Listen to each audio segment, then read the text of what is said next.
லட்சியம் சொல்கின்ற சொல்படி தலைவர் அரசியல் வெல்வது நிச்சயம் மக்களை நேசிக்கும் மனிதரை காலம் அரியணை ஏற்றிடும் பூக்களை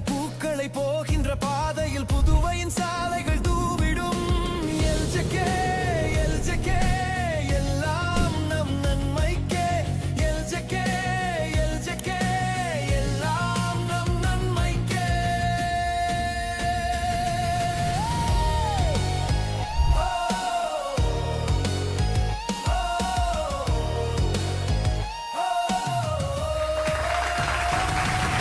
சுயநலமில்லா பொதுநல அரசியல் புதுவையின் களம் தனில் மலருது